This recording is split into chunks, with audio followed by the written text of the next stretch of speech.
Hi, my name is Brian Norton with the In-Data Project at Easterseals Crossroads, and today we're going to be taking a look at a recipe app called Tasty. So let's go ahead and take a look. Hello, my name is Jim Rinehart. I'm the Assistive Technology Specialist at Easterseals Crossroads, and today's tech tip is about the Tasty app. The Tasty app is one that almost anybody can use, and they can use it to find recipes for a wide variety of food items. It's available on both iOS and Android. And so today I'm going to take you on a quick tour through it, looking up a couple different recipes and just kind of how the app itself works. So starting on the home page on my phone, I've got the Tasty app down here. I'm going to tap that, and that brings up and opens the app. Now, the first time you open this after you have downloaded it, it may ask you some questions, and that's mostly to define food preferences for you. It might be things like, do you eat vegetarian, etc., like that, so that the app will make recommendations based mostly on your food preferences. So here we have my page, and you can kind of see I'm a little bit of a comfort food kind of guy. So one way you can do this, you can kind of scroll through this page here, and here's one that's pretty yummy, apple pie from scratch. So let's try that one out. So we tap on it. It actually gives you a video that you can play and kind of watch how it's done. Also, as you kind of scroll down the page, you've got an ingredients section here. So this pie is supposed to serve 8. If you have a bigger group coming and maybe you want to make a couple of pies, you might bump that up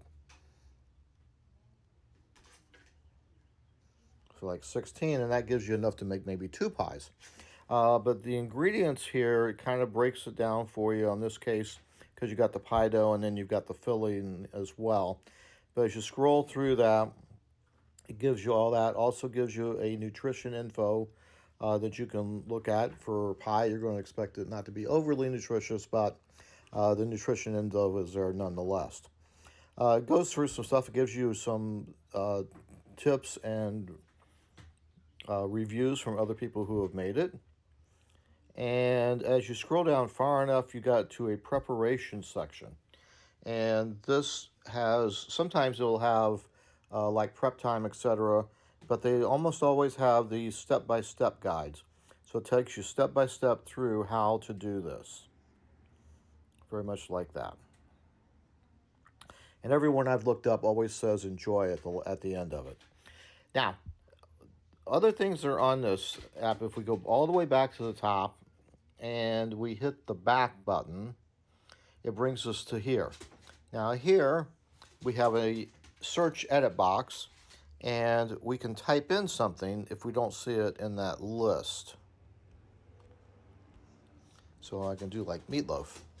Brings me up a bunch of meatloaf recipes, and I can do some things here. Here's an interesting, a meatloaf layered cake. That's a very interesting idea, I guess. It's kind of looks like a cake, but I think it's made out of meatloaf.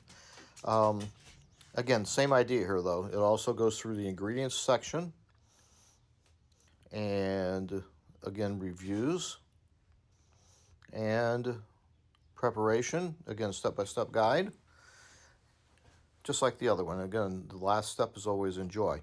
The other thing about these, all these recipes and the app itself, down at the bottom of the screen, it's got some different tabs. It's got a community which gives you some reviews on other dishes that are out there. Has my list, add recipes, and organize a shopping cart for you. Has my bag, save and shop for ingredients. Right now the bag is empty because we haven't put anything in it.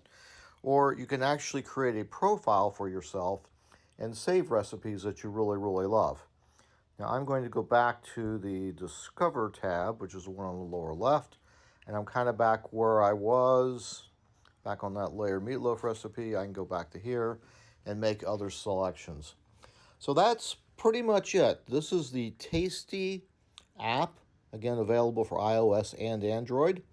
My hope is you've enjoyed the video, and give it a try, see how you like it. Hopefully you'll find something yummy on it that you can enjoy with yourself and your family.